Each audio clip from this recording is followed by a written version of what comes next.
money comes only to those people who already have money. Ships are the safest at the harbor, but that's not what they are built for. People are the true resources in life. Money is something which is transactional. Coincidentally, I'm into businesses which are connected to all the things that I didn't have in my life. I didn't have the money to buy that bicycle. So any business that I will invest into always needs to have a social impact. So doing the unknown excites me, and I'm a knowledge driven person. Anybody and everybody into business are into the business of people management. India is on the threshold of being one of the fastest growing countries in the world. I think Google is God's invention through man, because he wanted to answer your every question, and so he made Google. Rather than reading 500 books, I would like to meet a person who has read 500 books. Competition is between the capabilities and skill sets of two human beings. The best one wins. You cannot be second to anyone. Try to always be the bestest in whatever you do. Scale does not matter. A failure prepares you for your success. So never give up.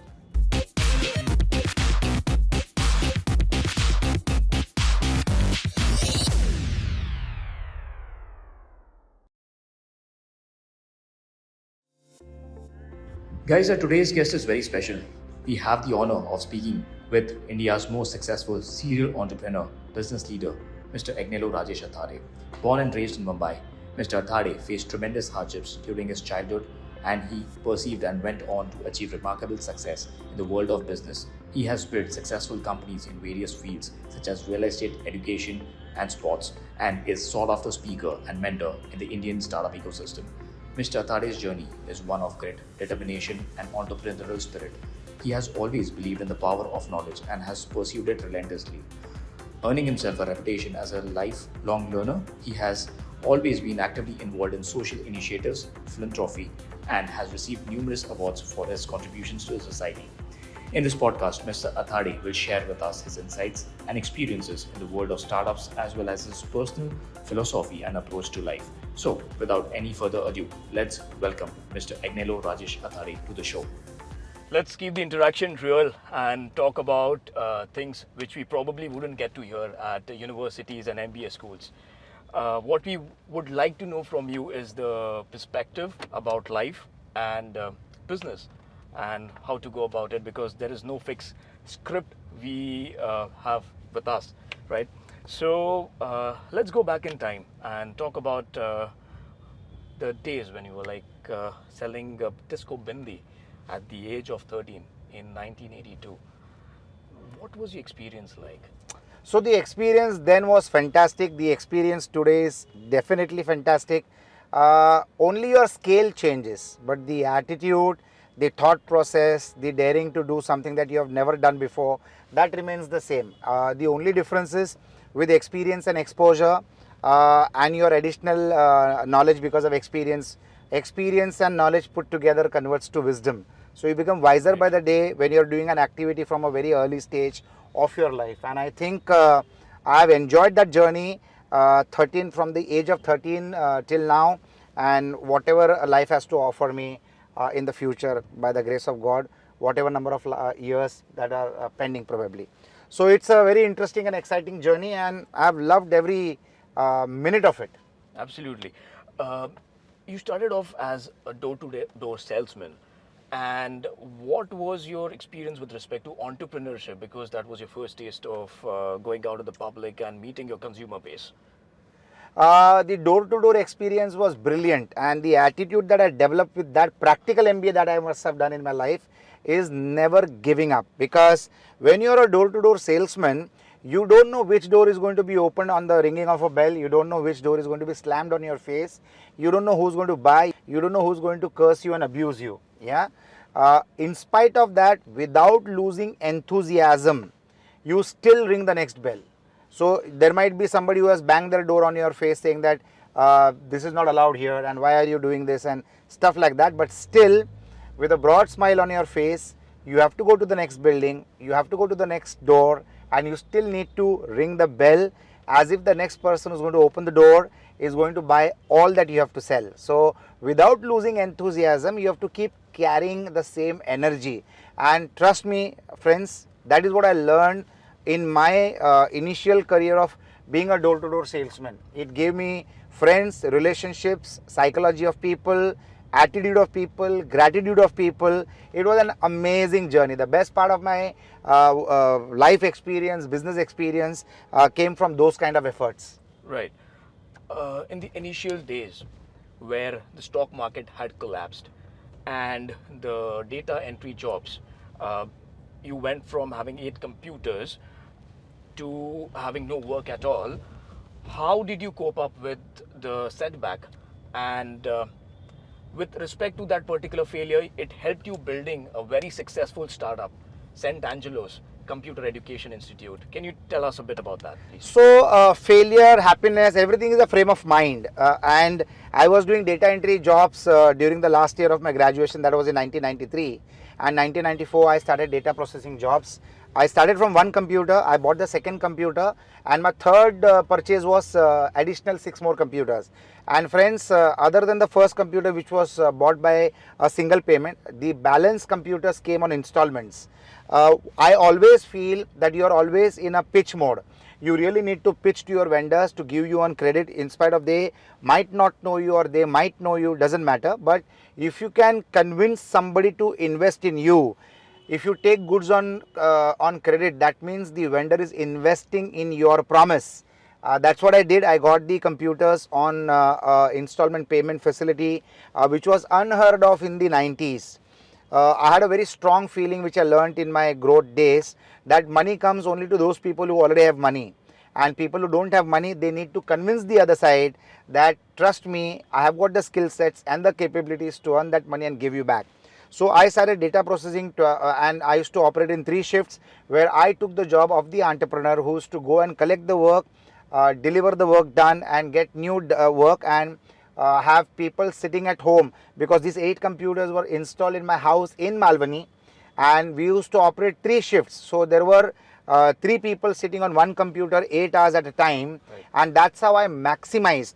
So I'm a commerce student. I love economics. I understand economics. I've implemented economics, and I knew one rule from my college days: maximum utilization of available resources. Right. Okay. Right. And infrastructure, and that is what I implemented since the time I didn't know about this so well, and even today after I know it. So I love to maximize the resources which are at my disposal, because like they say that ships are the safest at the harbor, but that's not what they are built for. I say machinery is to be utilized 24/7. It's not like a human being who needs breaks, who needs holidays, or who's not working on festival days. So the more you utilize your machinery deployed, the faster can be your returns on investments that's done. And I started this in the initial stages of my career itself, where all these 8 computers, all on loans, were earning thrice rather than working only for 8 hours. Right. And that helped me to establish myself in the initial days. You mentioned Malvani. Can you please tell us about your journey from Malvani to my back? So Malvani has been my real school of life. It's a school and college and a university that I was in for 18 years of my life, right from my young days, since 1982 till 1999. I lived there from a 180 square feet house to a 600 on the ground floor and 600 on the first floor. That was the size it was when I left. So it has been a very interesting experience. The journey was amazing. The people of Malvani are phenomenal guys. They stand by you irrespective of who you are, what you are. They stand by you. There is love, there is affection, there is dependence, there is faith that these people will always be by you. So Malvani was a time where there was plenty of emotions and love and affection between people. Majority of the people didn't have the money or the luxuries of life, but there was true laughter, there was joy, there was dependence on each other. It was a very powerful and a strong ecosystem where people, whether you're related to them by birth or whether you're related to them by blood or not, they still had the same affection for each other. Malvani as a university teaches you how to live in scarcity, how to nurture your ambitions, how to be fearless, because when you have nothing to lose, you don't have to fear anything, right? Because there is nothing below that. That was the bottom of my life at that point of time. Well, economics is not everything in life, but when we didn't have money living in Malvani, what I learned was humanity, emotions, relationships, the importance of people in your life. And at a very young age, when you realize that people are the true resources in life, money is something which is transactional and can be used to complete a transaction and move forward. Whereas lots of time in life you will experience that many a times where money fails, a relationship comes handy. Very true. A relationship, according to me, which I love to say, is the only ship that can never sink if you have invested in the right relationships. When I say investments does not always mean money. It means your time, your efforts, the opportunities that you can create for somebody, the support and the help that you can give the people in times of need. All of this builds a relationship, and relationship is like pickle. The older it gets, the tastier it becomes. It's like a wine or a pickle. So you keep nurturing relationships, and even today, I'm still in touch with all the people who have played with me when I used to wear shorts and play cricket.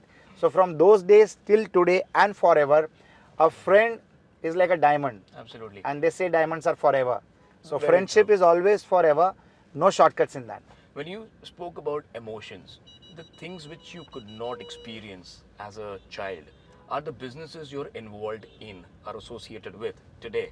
So what is your experience and how is your curation of this entire process? So one of the inspirations that I have had in life is Steve Jobs, who always talks about connecting the dots. So when today I reflect back at my life from my childhood till today, I have realized that life is nothing but connecting your dots backwards. So all the deprivation, the economic deprivations that I had in my childhood, whatever I didn't have, the scarcity that I was exposed to, coincidentally, without a plan, I'm into businesses which are connected to all the things that I didn't have in my life, in my childhood. Like for example, there was a second-hand cycle that I had to buy, wanted to buy for 150, 200 rupees, and I could collect only 70, 80 rupees. I didn't have the money to buy that bicycle. I always loved motorbikes, but I could not buy that. I loved cars, I could not buy that. I loved good clothes, I could not buy them then. I loved food is something that everybody enjoys, but I could not have access to good food. So I'm in the clothing business. Today I'm in the housing business. I do real estate development. I could not take education. I wanted to become a chartered accountant, but I could not foresee myself working 3 years for 350 rupees as your internship salary, because I'm the eldest in the family and I wanted to change the economic scenario of my family. So I could not become a chartered accountant because I didn't plan to work 3 years for 350 rupees a month. So today there are so many chartered accountants working for me. I could not get access to good food. I'm in the restaurants business. I'm in the clothing business. I could not enjoy a holiday, but I own a resort today. So what basically happened was, whatever I could not get in my childhood, today coincidentally, without a plan, is my business model. Right. So I'm a serial entrepreneur. I do multiple businesses. Computer education is something that I could not afford to join because I didn't have money to do computer education. But today when I see, I started computer education and we were one of the largest computer education company in the city of Mumbai, where I had 43 outlets in every nook and corner of Mumbai, Navi Mumbai, Thane, Pune and Nasik. Right. So what I could not pay fees and learn, I made it available within the reach of a common man in a very critically important city like Mumbai, because in 90s, computer education was considered as a luxury. Yeah, it was considered as a luxury, and in those years, we could make it possible to bring computer education within the reach of a common man, and that transformed the lives of hundreds and thousands of students who were then gainfully employed not only across the city of Mumbai or the state of Maharashtra or India as a country, but they were gainfully employed across the world. Right. When you spoke about emotions, when you invest in any new business or you start a new company, is it an emotional decision or is it completely from a financial standpoint? Never a financial standpoint, it's always impact driven. So I'm an impact investor. So any business that I will invest into always needs to have a social impact. If the impact is not there, my motivation to do that business would not be great. So when it was computer education, it was education to the middle class and the lower middle class segment of the society. We empower them to become productive with their knowledge, their efforts and their education. I got into construction business. We started developing villas which we sold as low as 13 lakhs rupees a villa, 1 BHK villa, standalone structure. We developed apartments which are affordable in nature. When I got into resorts, we were very economical with the pricing that we started giving to people to come and stay in the resort. When I'm into restaurants today, that is Sante Spa Cuisine and La Magia. These are restaurants which are for healthy food. No colors, no flavors, no additives, no preservatives. And any business that I venture into, I love to change the rules of that game. So I will always get into something if it is unique.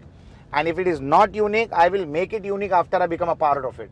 So it has to be unique, it has to be impact oriented, and it compulsorily needs to be value creation to my end user, my consumer.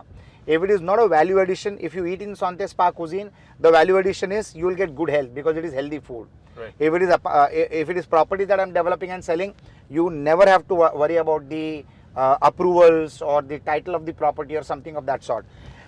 Getting your customer safe is your primary responsibility as an entrepreneur.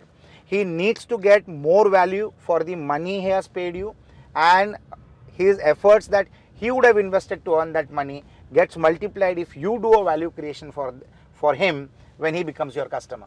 Absolutely, absolutely. You were featured on the Kuberan's house, and how was the journey like? And what is that something that excites you about venturing into a new business or a startup? So doing the unknown excites me, and I'm a knowledge driven person. Whichever segment of business that I invest into, my learning curve on the longest side is 90 days. It can be 9 minutes, but it cannot exceed 90 days. So whichever business I get into, I make sure that I get to the depth of how that business gets operated. I love to understand unit economics. I love to understand structuring of a transaction. I love to understand how I can create more value to my customer and to all my stakeholders. According to me, in any business there are multiple stakeholders. Definitely the most important is the customer, but you need to create an ecosystem to reach out to your customer and get him satisfied.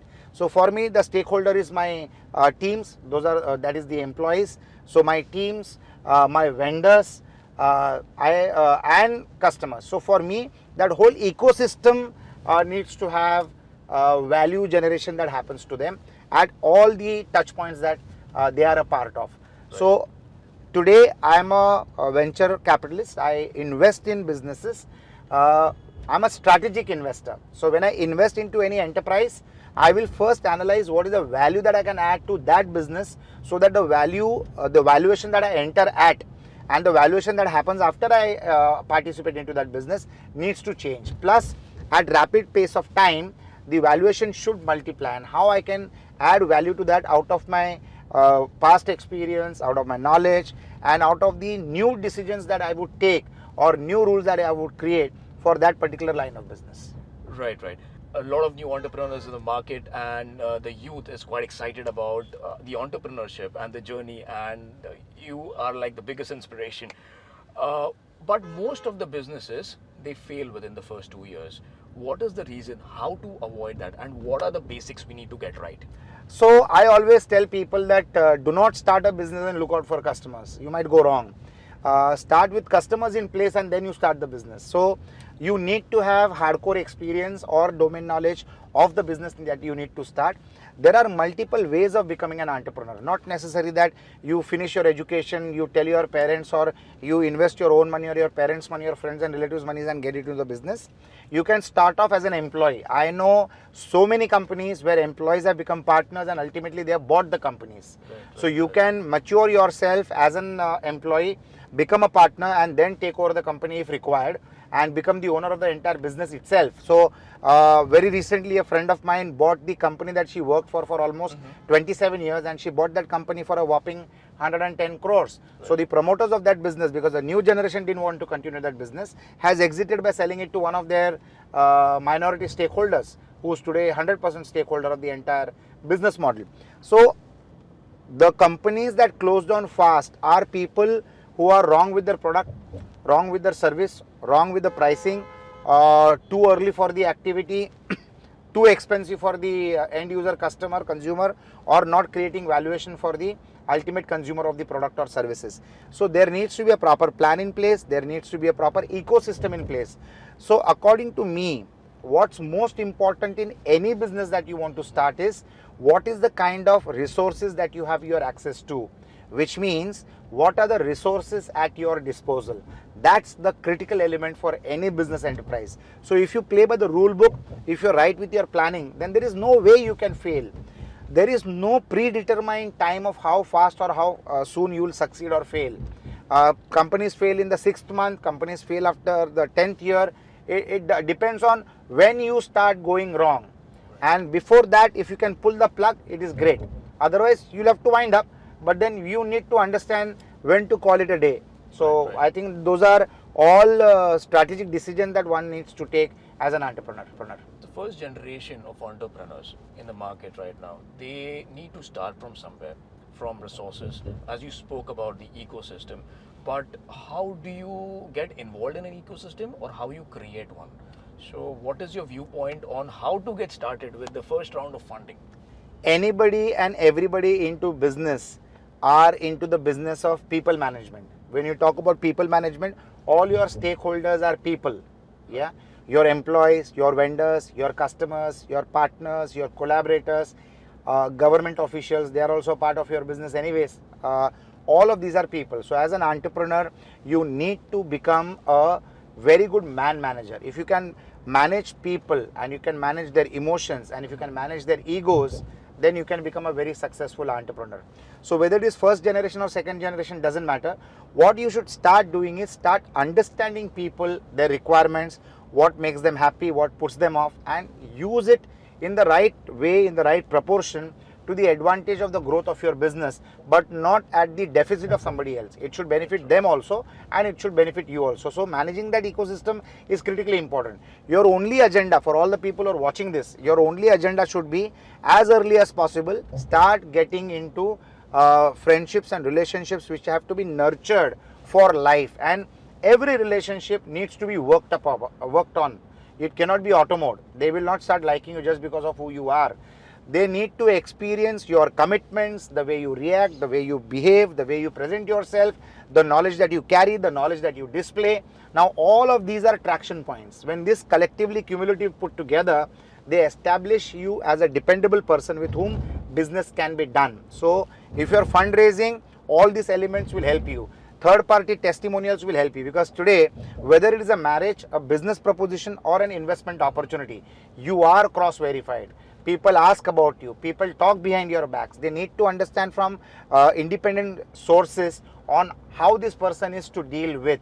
So you need to be always in the alert mode to ensure that throughout your life you need to maintain relationships in a very truthful way, nothing fabricated, in a very truthful way, and be transparent to who you are, so that at the right time you will get testimonials which will convert big opportunities to your side, along with additional facilities like being invested, or being your customer, or being your vendor, or giving you a credit period, or giving you financial assistance. So whether it is a first time fundraising or the third round of fundraising, doesn't matter.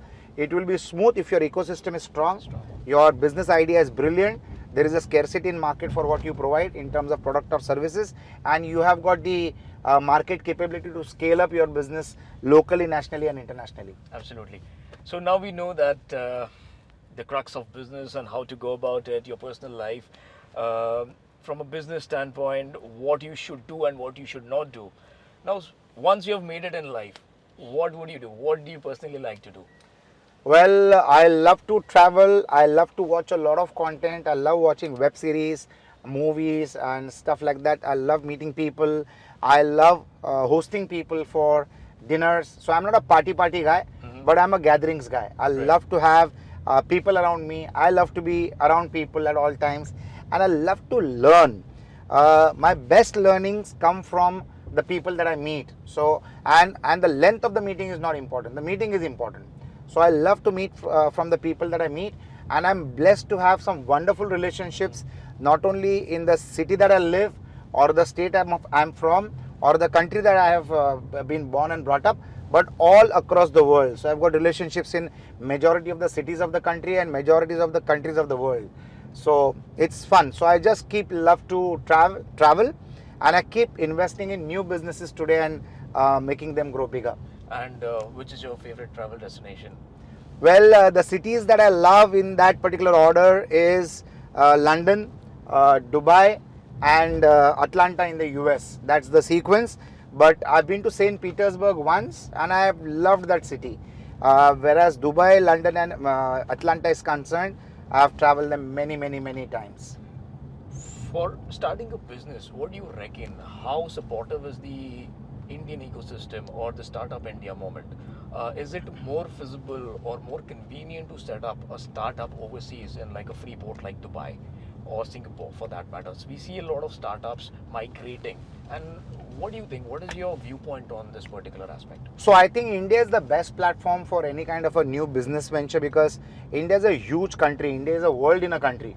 The opportunities of creating resources, the opportunities of creating a customer base, the opportunities of establishing a marketplace for your product or services is humongous. So I think today India is on the threshold of being one of the fastest growing countries in the world. In fact, it is predicted that by 2047, India will become an economic superpower. Now, that is what every entrepreneur needs. And this growth can happen only with good government policies in place and good entrepreneurs with the zeal to make it global. At the same time, be the best players in the local market. So, global is the new buzzword. And if you're an entrepreneur who's going to be global, I think the opportunities are humongous. And this is the right country to be in because the fastest pace of growth on planet Earth today is India. This is the fastest place of growth for any business today. Looking at the per capita income of the country and the ticket size, how much do you think is the maximum ticket size on an app-based platform or on a general business trajectory we can reach? So there are investors with different appetite. There are investors who would like to begin from 25 lakhs onwards, and there are more number of investors from 25 lakhs to 25 crores.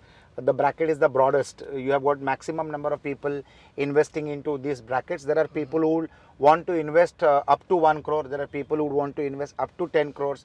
There are people who go as high as 25 crores also, depending on the business proposition and depending on the capability of the person who's wanting to raise that money and depending on the scalability of the business model in discussion. So these are various parameters, but up to 25 crores, I don't think so should be a challenge. Beyond 25 crores, there is institutional money which comes into place in majority of the cases. And institutional money gives you a bigger and a better enough, larger muscle to the investment possibilities that can happen. Looking at the Indian market, what do you think is more suitable for the Indian audience with respect to the product market fit? Is it more inclined towards the service industry or more towards the product industry, or like a physical tangible? So it's a perspective of how you look at India as a geography, as a market, as a country, and the future. Because with 140 crore population, we have got enough population which can become a very powerful domestic market. That's one. True. And India is the largest middle class society in the world. So that's an advantage. At the same time, when you have 140 crore people, automatically these people can provide a lot of services, not only to the country but to the rest of the world. So services as a segment is growing and multiplying. Market as a marketplace, India is flourishing because so many people have so many needs. So the products also play a very critical role to the same population. So I feel it's a mix of 50-50. Products are required, also services are required, and the service provider is a customer himself, and a customer is a service provider also. So I think I can have a mix of 50% of product market, 50% of services market. What would you focus more on, the luxury aspect or the price competitive aspect, where we see a lot of products positioned in affordability zone, like we have Reliance, we have the Tatas, and then there are luxury brands like Apple. So where do you see yourself positioning your product in the industry? So I would position my product in the industry like a Tata, which does mass products, which does class products, which does super class products also. But what Tata notifies in the mind of a consumer or a citizen is trust, dependability, reliability, factuality, no bullshitting in whatever they are doing. So that is the route that I would prefer. Of course, I'm a big time admirer of Apple as a company because they have really brought a revolution in the world by creating products which have multiplied the productivity of users like me. So definitely, so value wise, Apple is one of the most valuable companies in the world. As far as market share is concerned, market share in the proportion of the research and development that they have done is small because they are expensive. So they don't have a large number of consumers like the other companies which use Android, but definitely the people who run the countries and run the world operate on Apple most of the times. So they have created a value proposition. They are expensive, so they cannot be afforded by anybody and everybody. But I also love and admire Apple because they have really transformed a lot of things that the world is enjoying. And any company or any individual or any business which makes a human being productive becomes a very valuable organization for the entire ecosystem. At the same time, you need to have a Tata in place which serves all your needs from salt to airlines to housing to manufacturing to steel to automotives, everything. So you still also need to have companies like Tata which can provide product and services to the large masses which are there in the country. Very true, very true. We see a lot of human intervention, like we have a gate man to open the door, and but overseas this particular tendency or the attitude is very different. They rely mostly on the tech, the applications, or the entire technology has created an infrastructure where it operates the hardwares. How soon or later you think India is going in that direction? Until when will we have no human intervention in our system? So there are three levels in this world. The top level is called the developed countries, the middle part is of the developing countries, and the bottom is considered as the comes in the middle segment, and that is the developing countries. What you see happening in India today is what used to happen in US 125, 140 or 150 years back. Like if Mumbai had gangsters in the 90s, New York had gangsters in the late 1800s. So it's a cycle. By 2047, India would travel from a developing country to a developed country. So a developing country has drivers available, servants working at home for the people. You can delegate the mundane things to the other people. All of that happens in a developing country. Once the country becomes developed, then the culture becomes DIY. Do it yourself. Drive your own car, clean your own kitchen, make your own bedroom, feed yourself well. And if you don't want to feed yourself, then you go out and eat in the restaurants, which is again expensive and consumes time, money and efforts, all three. So we are in a phase, and this is how it happens. Now within a country also, this transformation keeps happening. From a village to a tier 3 city, from a tier 3 city to a tier 2 city, from a tier 2 city to a tier 1 city, that is a metro, like a Mumbai or a Chennai or a Delhi or a Calcutta. So the transition also happens within the same country as well. So there are two moving spheres, one on the global level and one within the country level. So a village is becoming a mini town, a town is becoming a 3-tier city, a 3-tier city is becoming a 2-tier city, and a 2-tier city is becoming an urban city. Like Bangalore today is an urban city, a fully urban city. Coimbatore is an urban city. Pune is an urban city. It's no more a tier 2, tier 3 city. It's an urban city. So that's what is the transformation that's happening, and along with that, this transformation happened when people also change their lifestyles. And that's how it's happening. Like getting people in some parts of the country to do your mundane work is becoming difficult by the day, whether it is drivers or whether it is employees in your organization or whether it is cooks, it's becoming difficult. So we are moving towards becoming a developed country. Right.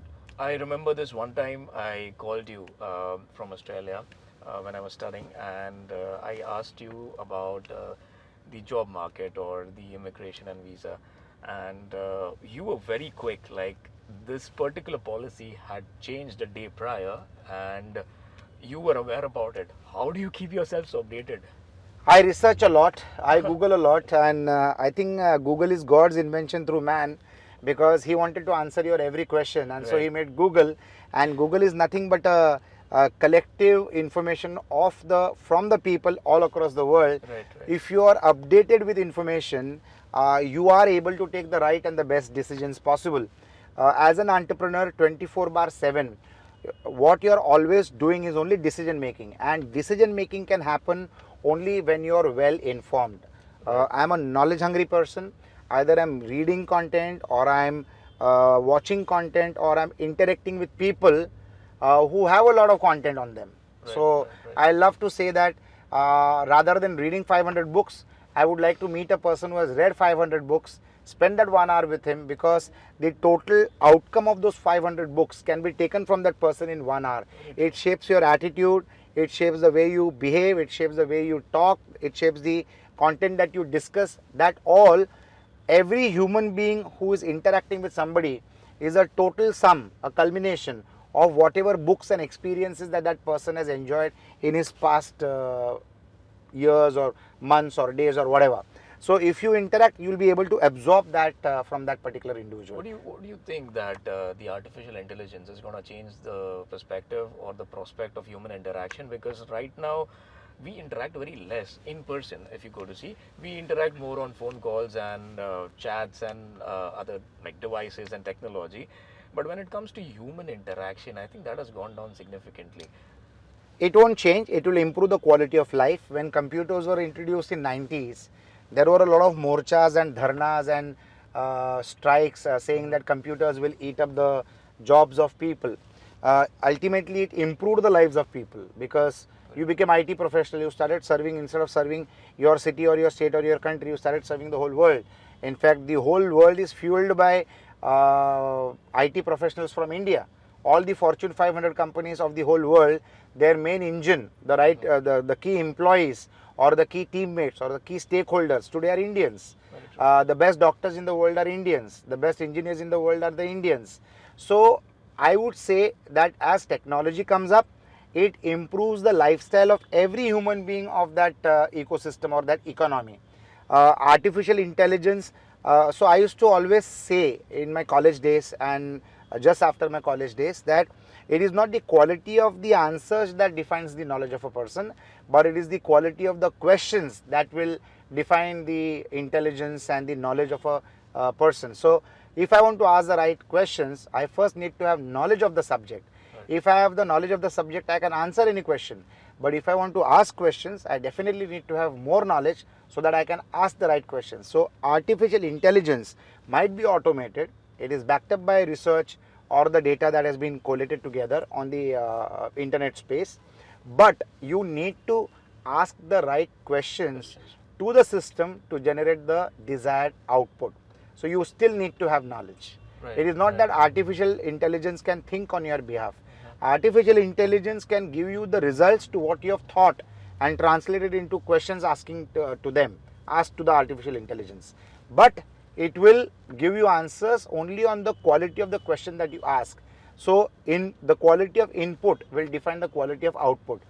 Artificial intelligence, machine learning, blockchain, crypto, all these are going to empower the productivity of human beings. So what I had to, before the computers came in, I had to research on something that could have taken me 9 months.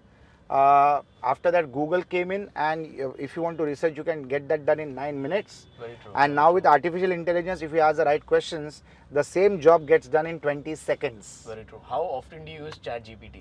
I use ChatGPT every single day because I keep creating a lot of content, and I love to create content, compile the content, package the content, and get it redistributed again. Right. So I use ChatGPT a lot. For me, before ChatGPT, it was Google. Right. Now that Google has been replaced for me for ChatGPT. Correct. ChatGPT is artificial intelligence and machine learning.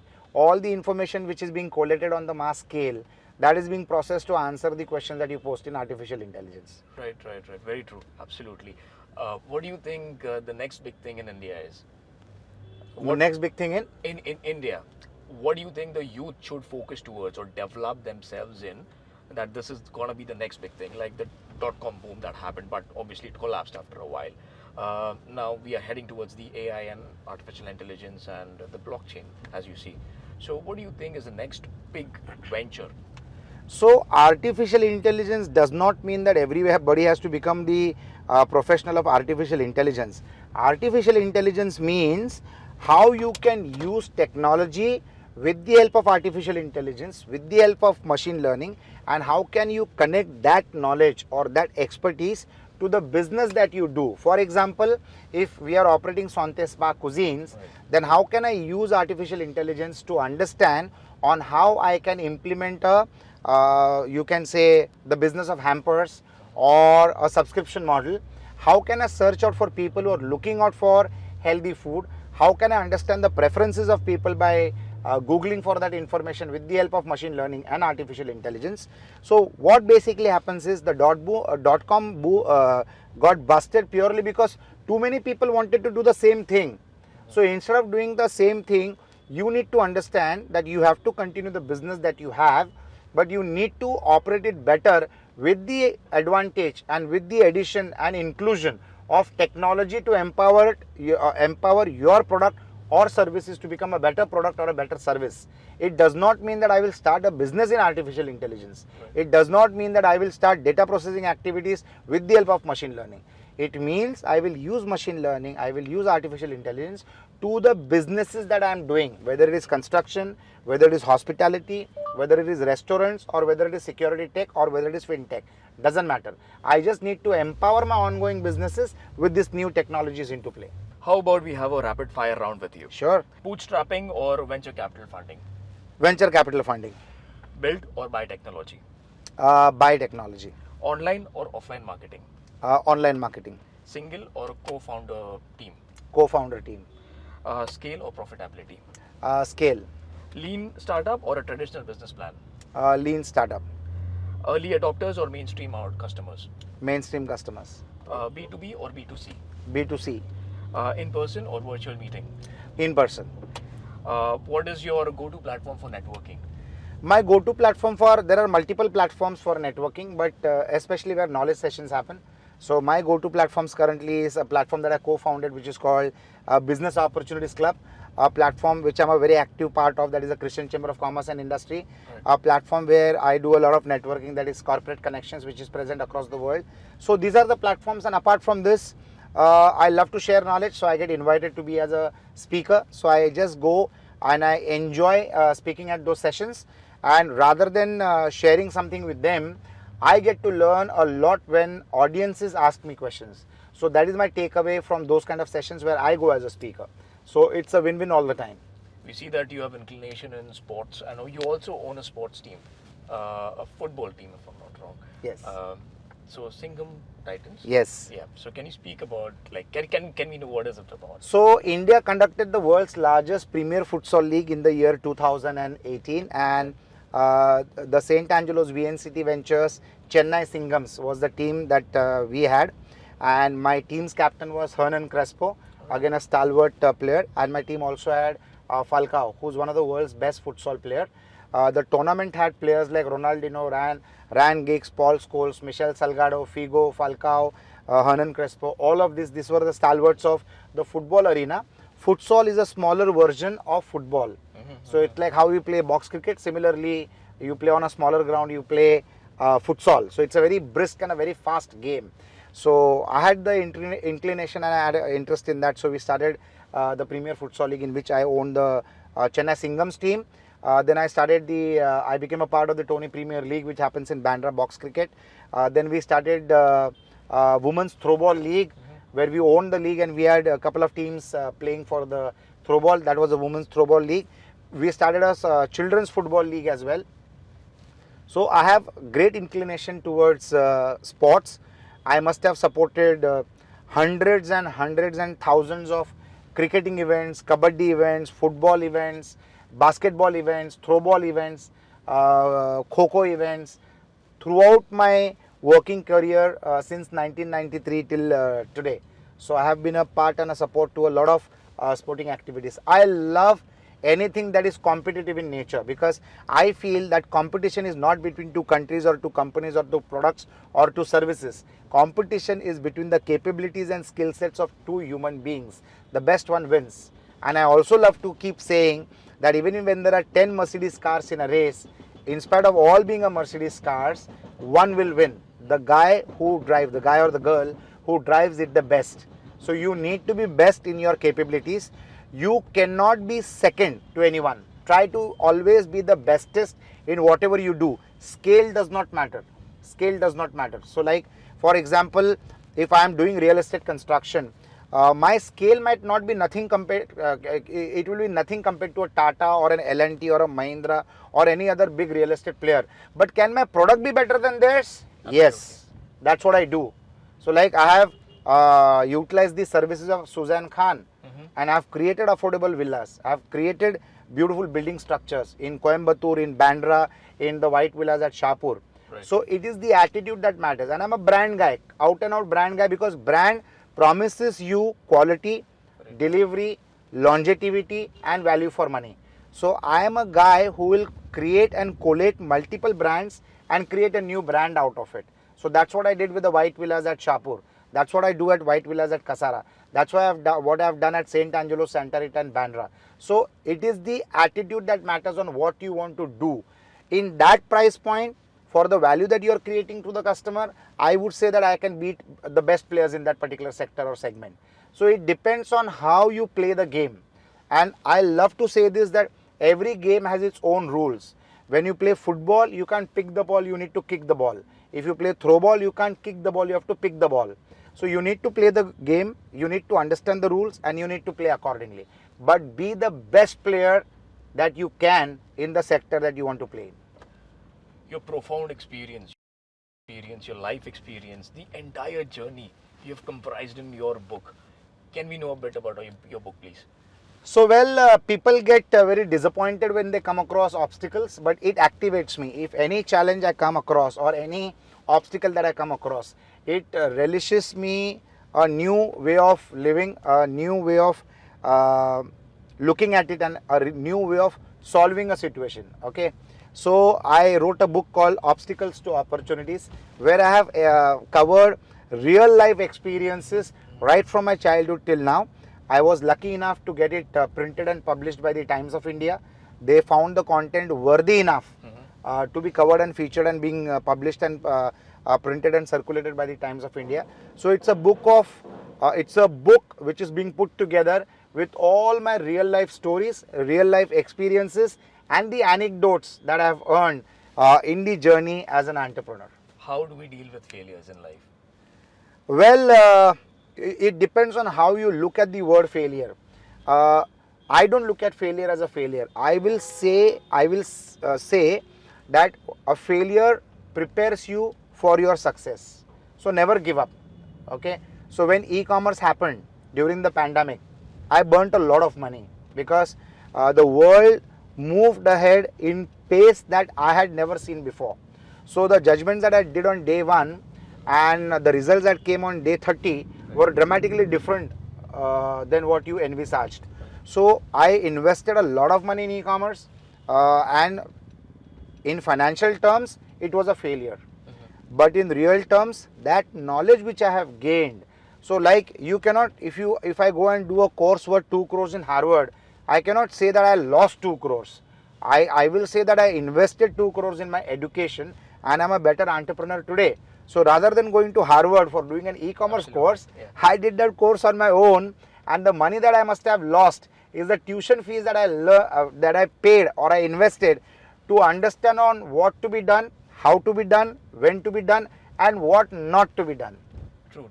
So that is what I experienced. So I don't consider a situation or a result as a success or as a failure. I consider it as a learning moment. What can one do to become the next Rajesh Athaide? Nothing. Have belief in yourself, build your capabilities, try to compete with yourself, create your own mental balance sheet at the end of the day before you go to sleep, when you fall back on bed. Be happy and peaceful with yourself. Do not compare what you have achieved and what you are achieving in comparison with people who are lesser than you or ahead of you. Always try to challenge your capabilities. Don't become complacent. Always try to do something that you never did before, but always have the confidence that at the end of the day, you will win. At the end of the day, you will reach out to resources which will help you to that victory. So, domain knowledge expertise, mandatory. It's a given. It's no more a qualifying point. Your domain knowledge expertise has to be there, and you have to have the learning curve to cross that domain knowledge expertise phase or stage. So like I said, for me it's 9 minutes to 90 days, not a day more. 90 days ke andar any new business that I am doing, I have to get to the bottom of it and make sure that I don't lack in any aspect of that particular sector's domain knowledge. Right. Any last message or final goodbye you want to say to our guests? Well, final goodbye to all my guests is entrepreneurship is my religion. I only believe in one religion, and that is entrepreneurship. When you're an entrepreneur, you're really good and nice and polite to everybody, every stakeholder or everybody around you. Look at global markets. Do not get into geographical divisions of the world. Do not think about getting a visa or a passport to travel. Think the whole world to be a small village, and think that you are born in a great country like India, which is going to be the next economic superpower by 2047, and calculate on how you can contribute to this beloved country of ours, to this great country India, and what role can you play in transforming India from a developing country to a fully developed country like the US or European countries. Thanks for your time. Thanks for being my companion. Pleasure is all mine.